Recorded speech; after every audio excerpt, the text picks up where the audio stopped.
You're listening to Transcaster Radio, a podcast about trans life and all that goes along with it. You can listen to the show anywhere you enjoy podcasts, and we'd love for you to subscribe, rate, and give a review. It helps us reach more people, and we greatly appreciate it. Now, here's your host, Caden Taylor.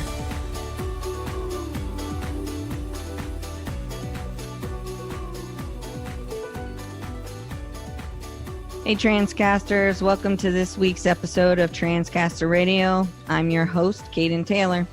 I have a great guest this week, Karen KB Berger, is a physician assistant that works with the LGBTQ community at the largest LGBTQ center in the world and is also the host of the fabulous Queer Education podcast. So let's give a warm welcome to KB. How are you today?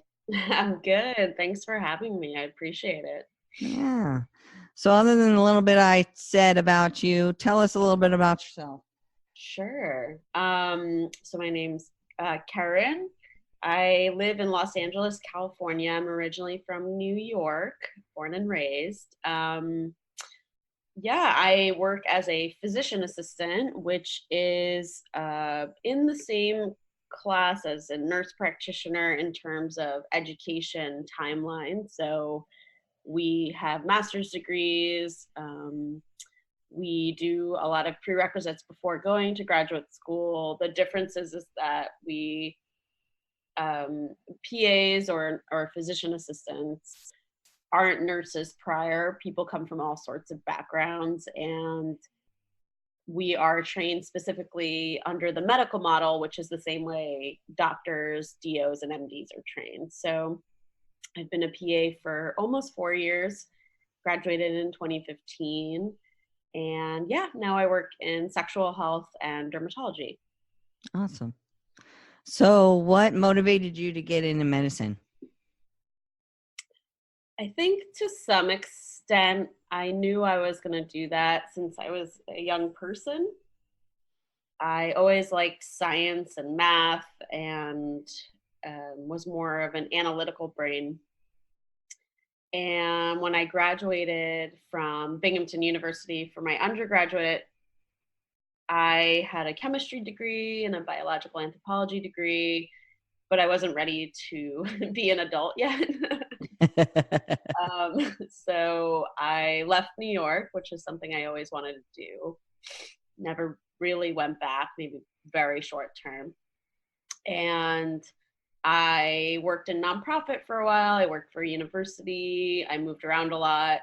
And then I was trying to figure out if I was going to go to medical school or PA school or nurse practitioner school. I even contemplated social work, just because majority of my family is in the social work, guidance counselor, teacher field, education field. So my mom really pushed me towards PA. I think I was more interested in becoming a medical doctor for a long time. And, life happens and things happen. And I ended up pursuing PA school. And I applied actually 2 cycles. It's incredibly competitive, actually more competitive than medical school. Right now, I think the statistic is like 3% acceptance rate, might even be less now. Oh, wow. Yeah, when I was applying, it was about 7%, I believe. So I applied 2 cycles and got in the second cycle. So I think I always kind of knew, it sounds cliche, but I love helping people. I love chatting. Yeah. A lot. And for a few years prior, I worked as a medical assistant. So I kind of got my feet wet with medicine, but intellectually I wanted more. So I knew I would pursue some sort of graduate degree. Yeah. Yeah, that was kind of like me. I always knew I wanted to go to grad school, but I never knew what I wanted to go to for. Mm-hmm. Yeah. Yeah. How did you get started working with the LGBTQ community? Yeah, so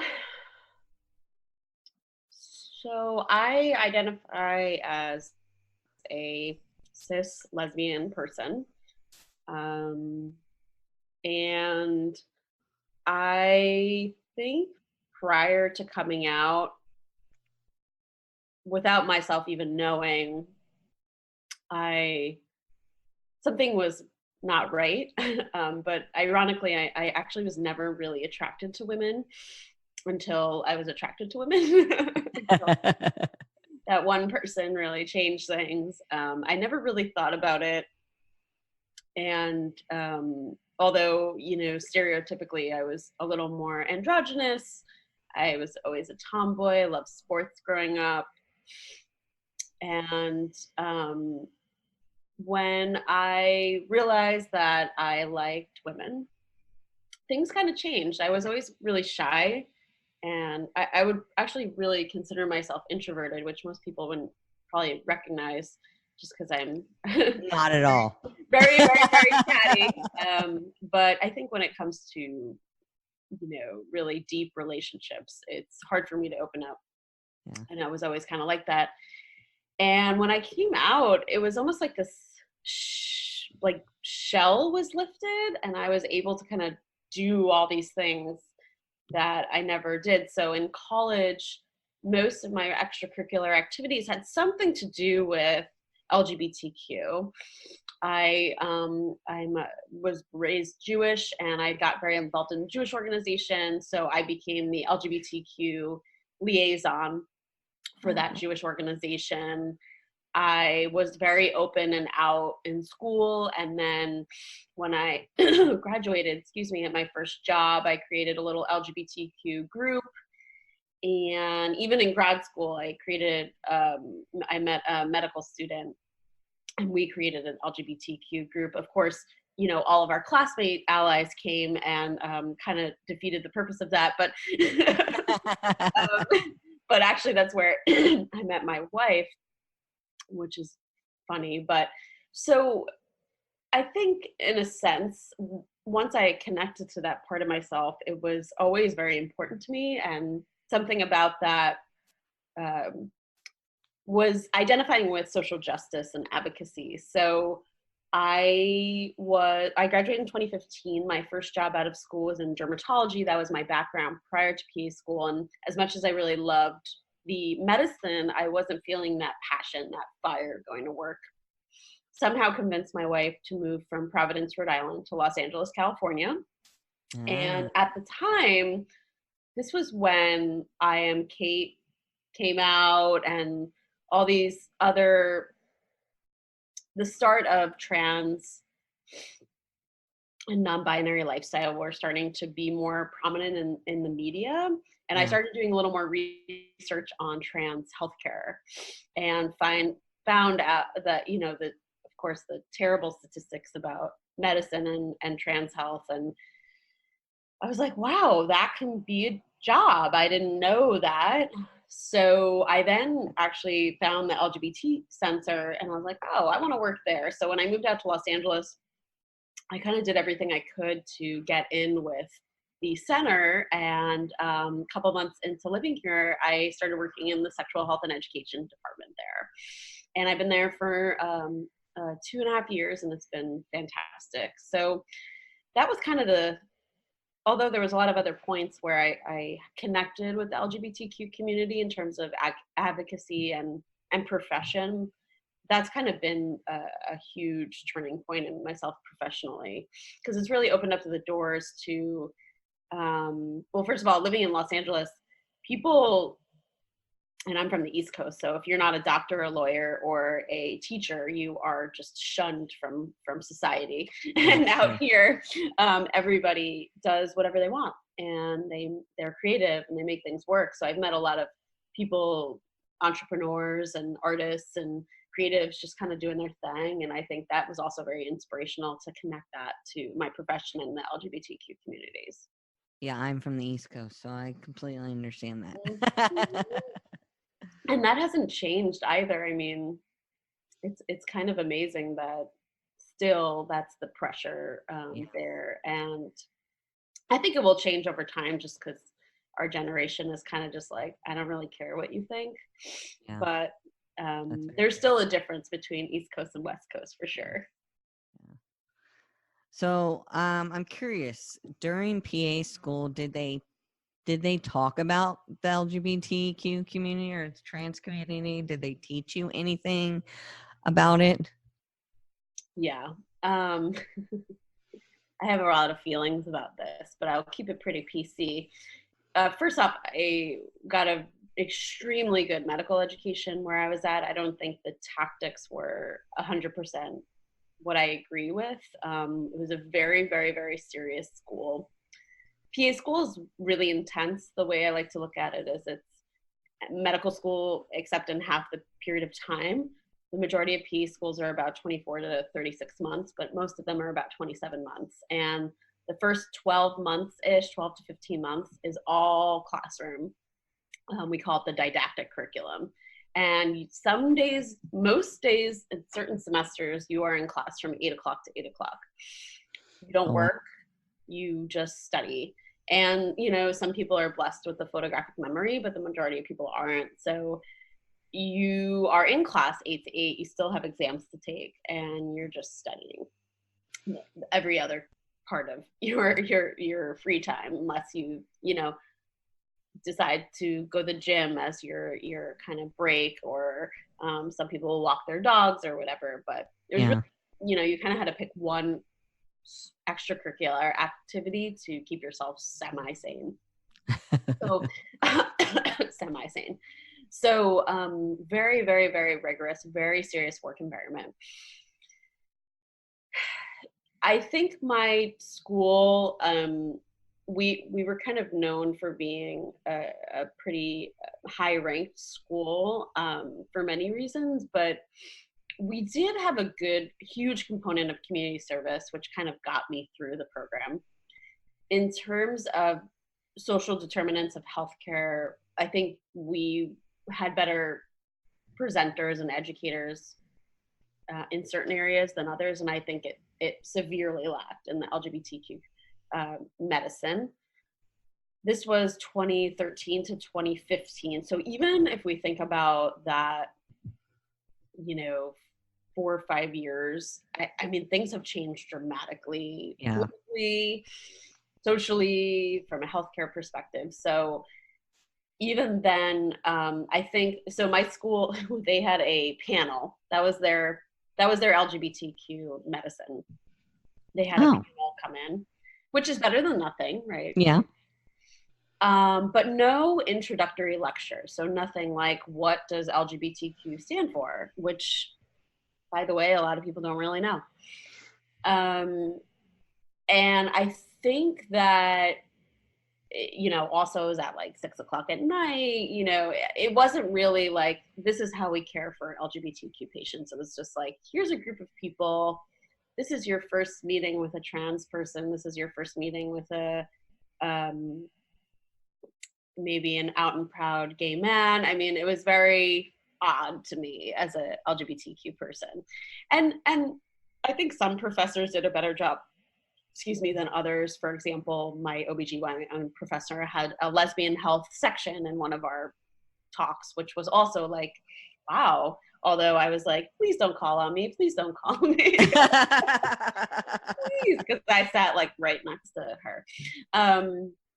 Whereas my infectious diseases professor, in terms of talking about HIV and AIDS, one of the risk factors was homosexual tendencies, which is ridiculous. Which is interesting for me because I am a medical case manager for a medical clinic here, a nonprofit medical clinic that focuses on people who have HIV and AIDS. And it's not just, gay men, but, but society thinks of that as it's a gay man's disease. And this is 2019. I mean, yeah, I raised my hand in that class and I was like, that is not correct. Yeah. That doesn't even make sense. Lots of people have anal sex, and really anyone who's having unprotected sex is at risk for HIV, as you know. Exactly. So that really bothered me.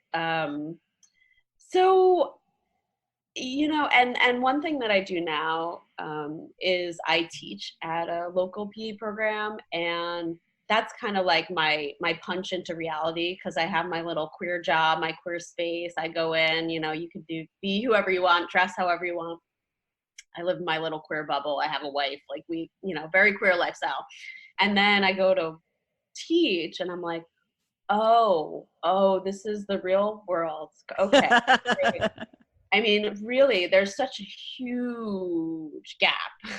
Yeah. So, Which is yeah, so, scary. yeah, it's scary and it's sad, because it is 2019, you know? And especially, and I think about that every day when I'm dealing with people of HIV and AIDS and who have had it since the 80s, and how things, haven't really changed since then.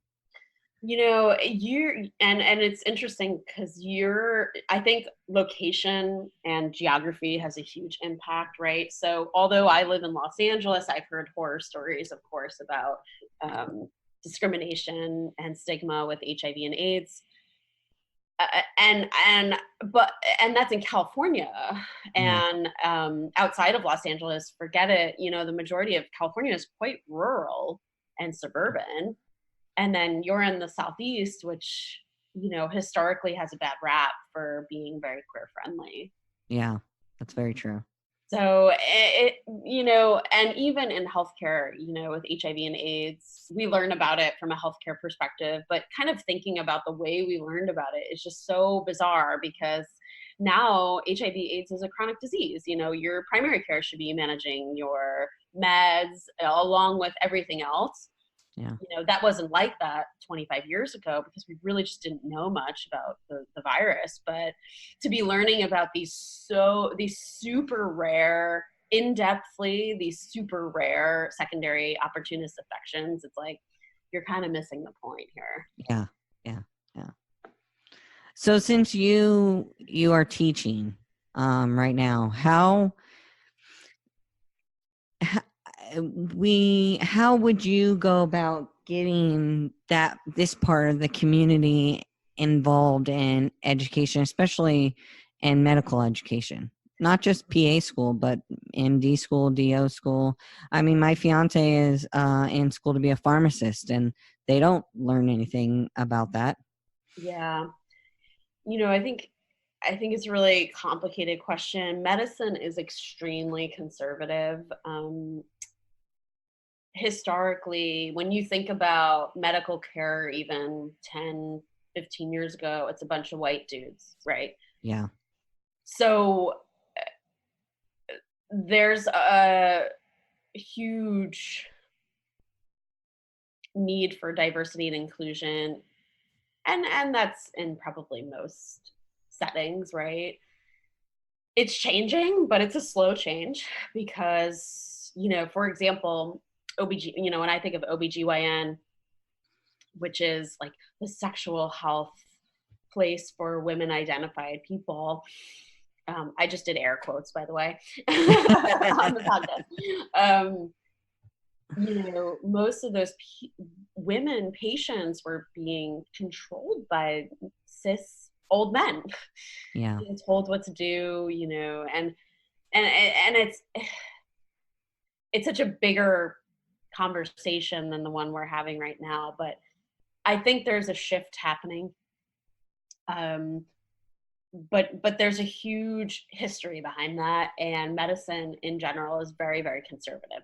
There are, however, schools, programs in different areas of medicine that are changing. So, for example, at Harvard, they have a person who is actually hired to be I forget the title, but it's the director of LGBTQ medical training. She's not a physician, but her job is specifically to recruit, support, and also integrate LGBTQ medicine into the curriculum. So they've been getting a lot of press at Harvard, which is so crazy to think about, because Yeah. there's some really terrible stories about Harvard and diversity and inclusion, people getting kicked out and all sorts of things. But you see stories like that, and that motivates you. Stanford also, Vanderbilt, those are some medical schools that have people that are doing good work. Now, that being said, those are large private institutions with a ton of money. and Yeah. a ton of resources. So for me, what I've learned kind of in my short time doing this work is that all you need is one person. All you need is one person on staff, one person, a faculty member, a student who is like, something is not right here and I want to do something about it. So a lot of the medical program, like the big, so for PAs, it's the American Academy of Physician Assistants. For medical students, they have the all sorts of different organizations, but they also have the Gay and Lesbian Medical Association, which is an old school name. I think they're going through a name transition. But there are different groups that have been formed over a longer time ago, Mm-hmm. probably more for social reasons to meet Yeah. other LGBTQ medical people.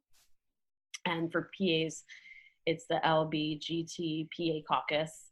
But they also, I know there's one for nursing, there's one for occupational therapy. I mean, so within those groups, I think we're starting to create change, but it's slow change. And one thing that we've been discussing, or I've been kind of trying to get involved in, is essentially motivating students to take on that role.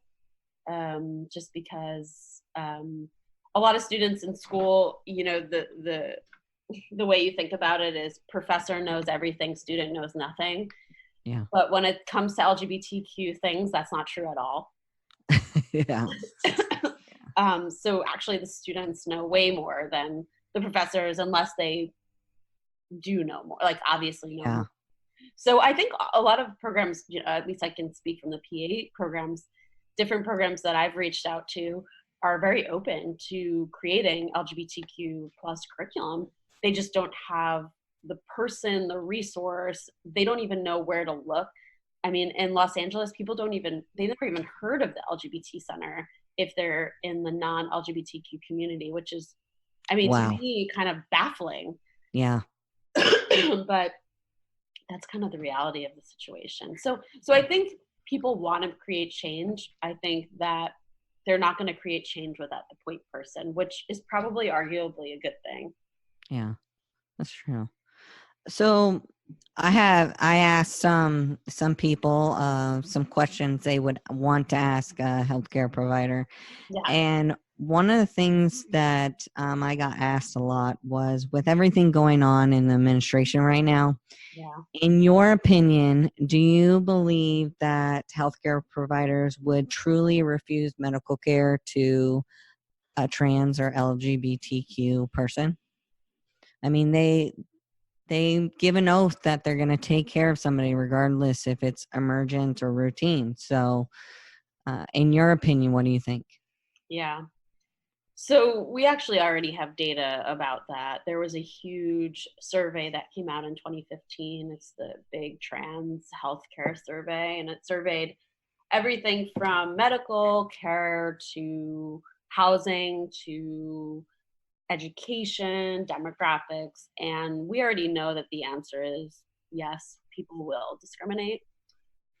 And I'm a very much a cup is half full kind of person, but the reality is that there are a large group of people out there, and I don't have the data on this, but I think a lot of it is people who've been practicing for a long time, probably Caucasian people, and probably people maybe in the baby boomer generation that probably will deny care. Not that I haven't heard discrimination from young medical providers, but I think there's a gap. I mean, one thing that's great about being in school right now is that the students that I teach, they're hungry. They want to learn everything. They don't care about where people come from. I mean, they might not know an LGBTQ person, and it might take them time to truly understand, the importance of transitioning or getting affirming care, I should say, the importance of vaccinations for men who have sex with men. I mean, they're hungry, and younger providers tend to go to different conferences, and the longer you've been practicing, the farther away you kind of get from that, I think. So unfortunately, and I hate to put a damper on this interview, but I think people do discriminate. You're right. We do take an oath, and that's exactly how I start every one of my lectures. Is I put the oath up on the PowerPoint. We read it together, and I basically say, if you're not interested in serving the person that's in front of you, you are in the wrong profession. Yeah. Yeah, as a trans man, I have come into healthcare and fought discrimination, and it's scary. I think I can handle my own routine, but if I was having a heart attack and was being rushed to the emergency room and my life was on the line, and simply because you didn't like that I was trans, didn't take care of me, that's a scary scenario. Yeah. I mean, I would like to hope that in an urgent situation that would never come into play. I think a lot of healthcare providers, the emergency room is a very toxic environment for trans and non-binary people. Um, Even with trainings, even our local hospital, like the big hospital here, they get trained and all that shit, and there's still a problem. Medical people also are sometimes can be very black and white. So I would like to hope that in an urgent environment or an emergent environment like that, they're not really not going to care. So when I speak about medicine, it's hard for me because I work in outpatient care, and I think that we can do a way better job. Sometimes I think an inpatient, obviously using correct pronouns and addressing people's partners correctly is all very, very important. But in inpatient and emergency environments, people are really sick, and that's Yeah. a lot of times the focus for those providers. Not to say that these people should be misgendered or anything like that, but I think for them, sometimes they have a hard time. I think that anyone having a heart attack would get proper care, but in the space of, for example, a trans man having abdominal pain, who maybe has a uterus still, that can be extremely triggering in an emergency room environment, because then you have to go through this whole process of convincing someone, basically. Yeah. And I did that. yeah, and I'm just hearing this from, friends have told Yeah. me and all sorts of I things. had the second part of my hysterectomy and ended up bleeding, and I had to go to the emergency room at 3 a.m. And here I am trying to explain this to them, and it's like I shouldn't be explaining this. You should be figuring out why I'm hemorrhaging everywhere, and not having to explain all this. That takes you forever to for them to let it sink into their brain. So it is frustrating, and I think a lot of trans and non-binary people, if I don't have to go to the emergency room or to a walk-in clinic, I don't. I would much prefer just to wait until I can see my primary care person that knows who I am and things like that. So Yeah, and the other thing that again, because I'm kind of a cup is half full. I mean, part of the reason why I started all the things that I'm doing is because it really started to piss me off to hear people, I mean, being treated so poorly. It baffles me as a medical person, that you can treat somebody like that. I just can't even imagine that, which is one of the reasons why I kind of started doing what I'm doing. But the good thing is that if you can identify people that are affirming in medicine, like those people can completely change your lives, yeah, right? And they're out there, man. It's growing. It is growing. It's slow. There's just going to be this huge gap there. I mean, look at the administration right now. Like, I think there's a lot of people who think it's bogus to be nice. yeah. um, but like, you know, especially with the whole like abortion and Alabama thing, you know, everybody on the internet posted the picture of the 25 cis white dudes who voted that are over the age of 50. And like that's going to change Yeah, it really, is. really soon, but there's a gap. I mean, because that's not my reality. That's not your reality, probably. No. Most of our realities do not look like that. Yeah. That's true. That's true. So, I know you go to conferences and different things. How often, and you talked a little bit about different LGBTQ or, uh, conferences and study protocols. How often are you guys required to do educational things? Yeah, that's a great question. So it depends on the area of medicine that you work in. So as a PA, we have to complete 100 continuing medical education courses. I believe it's every 2 years. And then it used to be that we had to recert with an exam every 5 years. Then it was 7, now it's 10. But disclaimer, that doesn't mean you have to do you have to complete a certain type of courses. So I can take all dermatology courses, and that can Oh, be okay. continuing medical education credit. I should say one thing that haven't really gotten involved in, but I just went to it was my first AAPA conference, American Academy of Physician Assistants. There was like 7,500 people there. And Wow. I've been part of the queer caucus since I was a student, but not really ever knowing what they do, to be honest. And one thing I did learn is that they're getting way more involved in policy changes. So it's kind of like, force and numbers. So people are getting more involved in their local chapters, and they're kind of like dispersed depending on where they live. So I know that one of the things they just passed this coming month was they don't support transgender military ban. They got some sort of policy that included sexual orientation and gender identity into the certification, the big like certification board. So you can't discriminate basically against sexual orientation, which sounds very rudimentary, but the language wasn't there. Yeah. So yeah, I mean, I would definitely suggest for anyone in healthcare field, like there is most likely a queer space, whether it's a national space or a local space. Find it if you're struggling. Like I know in my program, I was the only out lesbian when I started.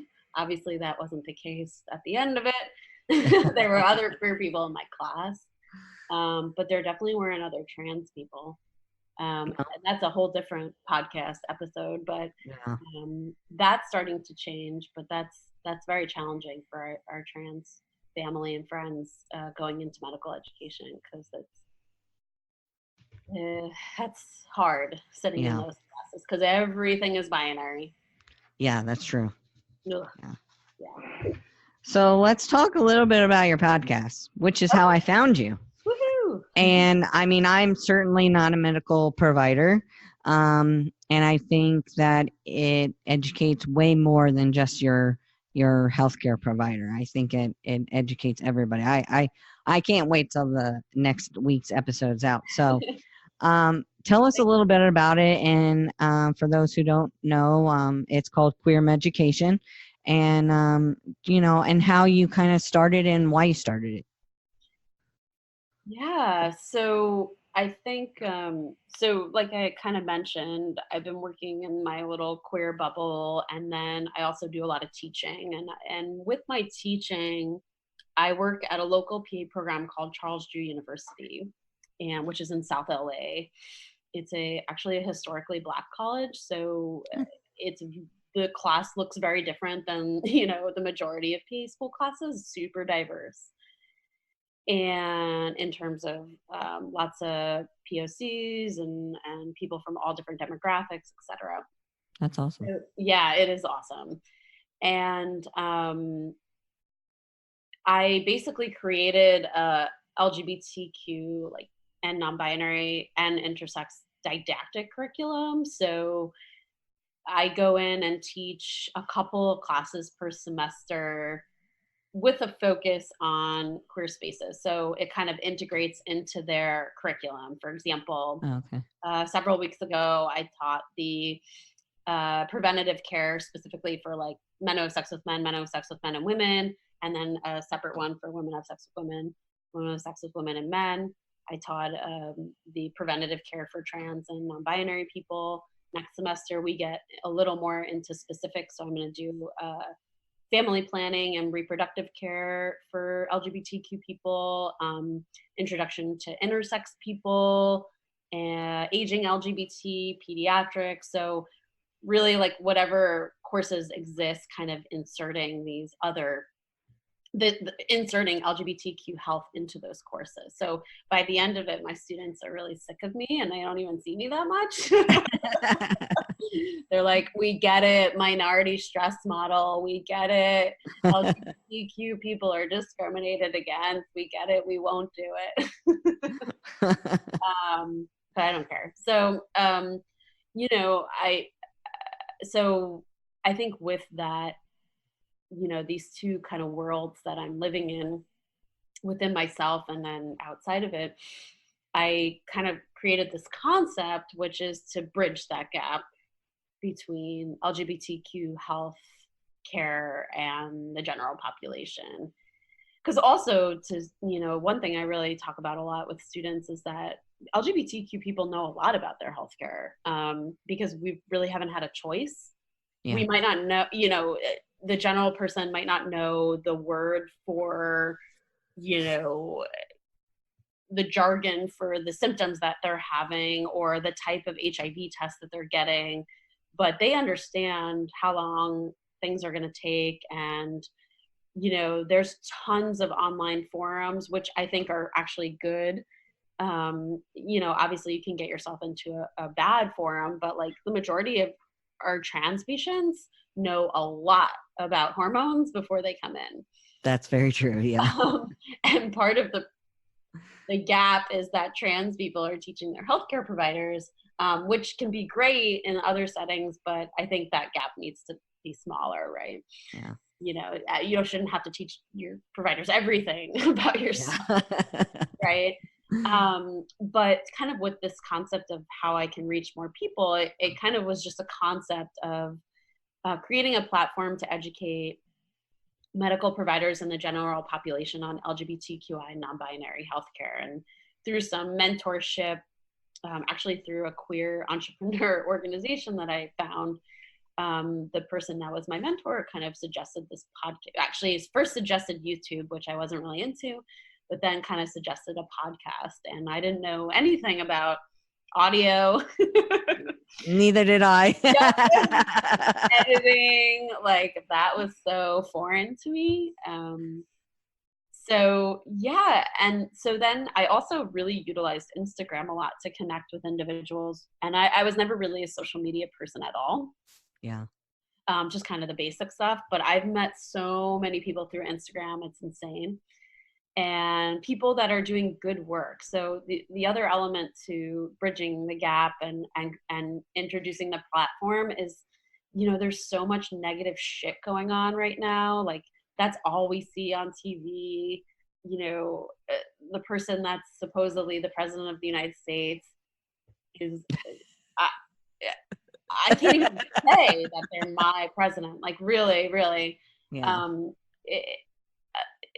I have no words for that, but it's basically what I'm saying is we see a lot of negative shit, and we know, like, statistically that negative shit takes a toll on us, right? Yeah. It takes a toll on us individually and as a community. So how can we sort of try to uplift that? So the concept is really to elevate and basically introduce people that are doing amazing work out there and from all over the country, all over the world. And anyone who basically has a hand in improving the health and well-being of LGBTQI and non-binary people, I interview. So it's a wide range of PAs, NPs, MDs, but then it's community advocates. I interviewed someone that, my friends that own a queer salon, my friends that does addiction services and tries to improve inpatient addiction services for LGBTQI people. Basically, it's a wide range of things, but the goal is to elevate those people so that we all kind of connect in some way. Yeah. So it's been really amazing. That's kind of how you and I met, and Yeah. I've met so many other people that way. And it's very time consuming, but Yeah, totally it worth is. it. Yeah. And yeah, it's just, for me, it's been both personally and professionally rewarding. Good. Awesome. I love it. So I hope you keep it going. And I'm a podcast junkie, so I'm Yeah. always looking for and I'm not just one. I like interesting podcasts, new and different ideas that people come out with. So I mean, I listen to everything, and that's kind of how I ended up listening to yours. Yeah. Um Yeah, but and the way, like, some people aren't super medical and nerdy medical, so that might not be an episode that you want to listen to, right? But yeah, you might be really into mental health professions and seeing kind of the variety there, or you might be more into advocacy and social justice, and there's plenty there. So for me, it's like, when people are like, "Oh, I didn't listen to this week's episode," I was like, "Well, I don't care. Like, listen to whatever you want to listen to." Like, yeah, I just came out with one on midwifery, which was super interesting. And I have a lot. It doesn't matter how you identify, but one of my friends is currently pregnant. She's a cis hetero person, and she's like, "Oh my god, I listened to that episode. It was so interesting. I didn't know anything about midwifery. Fascinating." And I was like, yeah. I didn't either. "Yeah." I mean, I didn't. It's so complex in the US. Like, actually, was also kind of confused about the different ways that you're trained. But I mean, who knew that you can, one thing that Ray talked about was lactation. Like, you hear so many stories about how hard it is to breastfeed and all this stuff. And then I asked Ray, like, what happens if your patients and your clients have problems? And Ray was like, they usually don't. I was like, what? Right? Like, so there's just so much great information, so many great people out there doing amazing work, and we all have really hard days, and our hard days look different as queer people, but it's nice to know that there's good stuff out there too. Yeah. So I have one last question for you. Okay. It's kind of a two-part one. What advice do you have for the trans and LGBTQ individuals that are looking for healthcare? And what kind of advice do you have for they don't have to be LGBTQ healthcare providers, but maybe they want to, know more about the LGBTQ community? Like, what kind of advice do you have for them? Yeah. So I think from the patient perspective, if you don't like who you're seeing, go somewhere else. I know that's hard sometimes if you have a certain type of insurance plan, like an HMO, or that can be very limiting depending on where you live, geographically. But there's tons of ways to access healthcare now. It doesn't have to be going to an office. It doesn't have to be going to a hospital. There's telemedicine for both medical services, specifically for hormone therapy and birth control and sexual health testing. There's mental health. There's plenty of mental health clinicians that do telemedicine. So, healthcare used to be very different. And now the way I look at it is I provide a service for people. So for me, I am there to service my patients. And if people aren't feeling like they're getting service, if you think of it more from a capitalistic way, like, you're paying for that service, right? Like, this is your time. So if you're not being serviced correctly, go somewhere else. And there's really tons of resources out there that don't necessarily look like traditional office environment, because offices can be extremely triggering. Even if you have a great provider, the front desk person might be new and not fully trained and might say ma'am or sir. And we know, depending on where you live in the country, that that's ingrained in people's heads, but that's not cool in that setting. It's really not. So instead of like getting triggered all over the place, there's ways to access. One resource for looking up different healthcare providers that identify as LGBTQI and non-binary friendly is GLAMA. So Gay and Lesbian Medical Association. They have a medical provider directory, and that's everything from MD, DO, PA, NP to mental health to physical therapy, occupational therapy. That's a great resource. You can just Google GLAMA directory. Yeah, I'll make sure to post a link to that. I've never heard of that before. Yeah. And, it's like not the most like tech savvy website. And, you may not find anything in your community, but it's definitely probably like the big directory that we have right now. I think other people are working on things like that, but I know locally here in the county that is north of us, which is a very LGBTQ friendly county, they, and I don't know, maybe other people might have this, but they have a phone book basically that have doctors and from doctors to plumbers that are LGBTQ community friendly. So I would let listeners know to look for things like that. It doesn't necessarily need to be a website. It could be something that is as simple as a phone book that I don't even think I've gotten a phone book in the last 10 years. No. What's a phone book? Yeah, exactly. I'm just kidding. I'm not. Yeah, no. And even, you just because you don't like, so if you live in Florida and you're curious about something, you can call the LGBT Center in Los Angeles and say, hey, how do you recommend going about this situation? Do you have any suggestions? Do you have any connections in Florida where I live? You can call other institutions. I mean, this is what they do. So that's definitely a way to kind of connect with other organizations as well. And I also think connecting just from a social perspective. So, I think a lot of people need to connect with people that are similar to them, and finding local support groups. I mean, there's just so many now, but even just looking up like local trans support groups, non-binary support groups. You might find a support group within an addiction setting. So if you're going to AA or something of that nature, support groups are. I mean, we actually know from a statistic perspective that support groups have a huge positive outcome on LGBTQI and non-binary health and well-being. In terms of medical people, I think that this is kind of an up and coming area of medicine. So right now we know that there's not too many LGBTQI and non-binary medical people, but they are out there, and that's going to continue to grow just because we're more prominent in most settings.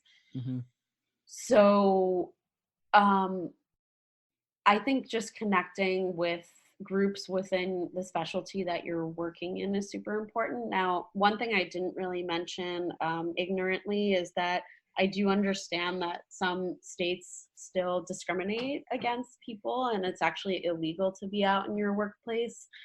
So I would caution you, of course, because I would never want anyone to lose their jobs for being out, which is sad but true. So, but there are plenty of support groups within the medical community, and they've been around forever. For students, there are student positions, there are leadership positions, and those groups are working really hard. We might not see it out and about, but they're working hard to change policies to connect students and to support students. I mean, that's one big thing, is we want to support our students. Yeah.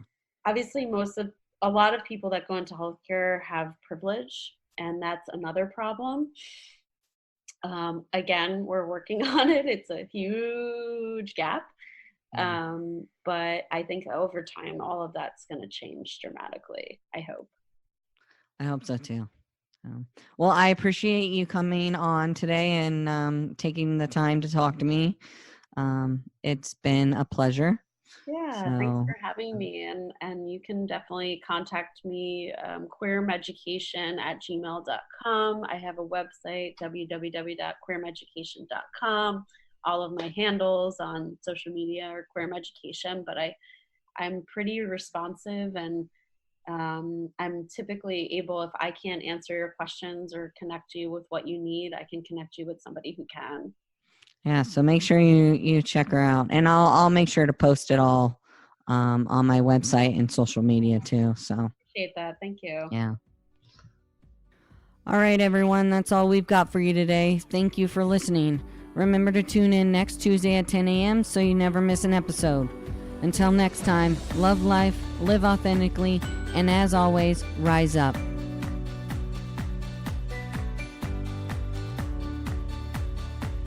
Thank you for listening to Transcaster Radio. Be sure to visit transcasterradio.com to access the show notes and discover awesome bonus content.